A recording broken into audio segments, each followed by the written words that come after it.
ನಮಸ್ತೆ. ಇವತ್ತು ಬುದ್ಧಿವಂತಿಕೆಯ ಬಗ್ಗೆ ಒಂದು ಕತೆ ಹೇಳಬೇಕು ಅನ್ನಿಸ್ತು. ಬುದ್ಧಿವಂತಿಕೆ. ಇಬ್ಬರು ಫ್ರೆಂಡ್ಸ್ ಇರ್ತಾರೆ.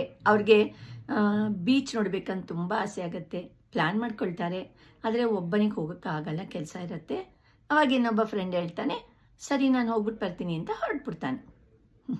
ಒಂದು ವಾರ ಆದಮೇಲೆ ತುಂಬ ಸಪ್ಪೆಯಾಗಿ ಬರ್ತಾನೆ, ಡಲ್ಲಾಗಿ ಬರ್ತಾನೆ. ಫ್ರೆಂಡ್ ಕೇಳ್ತಾನೆ, ಯಾಕೋ ಬೀಚ್ ನೋಡ್ಕೊಂಬಂದೆ ತಾನೆ ಅಂತ. ಅವಾಗವನು, ಇಲ್ಲ ಕಣೋ, ಬೀಚ್ ನೋಡೋಕ್ಕೆ ಆಗಲಿಲ್ಲ ಅಂತ ಹೇಳ್ತಾನೆ. ಯಾಕೆ? ಮಂಗಳೂರಿಗೆ ಹೋದೆ ತಾನೆ, ಪೆರಂಬೂರ್ ಅಲ್ಲಿಗೆ ಹೋದೆ ತಾನೆ ಅಂತ ಕೇಳ್ತಾನೆ. ಹೌದು ಕಣೋ, ಮಂಗಳೂರಿಗೂ ಹೋದೆ, ಪೆರಂಬೂರ್ ಹತ್ರನೂ ಹೋದೆ. ಅಲ್ಲಿ ನೋಡಿದ್ರೆ ಪೆರಂಬೂರ್ ಲೆಫ್ಟ್ ಅಂತ ಬರೆದಿತ್ತು. ಸೊ ಪೆರಂಬೂರ್ ಹೊಟ್ಟೋಗಿದೆ ಅಂದ್ಕೊಂಡು ವಾಪಸ್ ಬಂದ್ಬಿಟ್ಟೆ ಅಂತ ಹೇಳ್ತಾನೆ. ಅಂದರೆ LEFT ಲೆಫ್ಟ್ ಅಂದರೆ 2 ಮೀನಿಂಗ್ಸ್ ತಗೋತೇವೆ. ಒಂದು ಲೆಫ್ಟ್ ಬಂದು ಡೈರೆಕ್ಷನ್, ಇನ್ನೊಂದು ಲೆಫ್ಟ್ ಬಂದು ಗಾನ್ ಅವೇ ಅಂತ.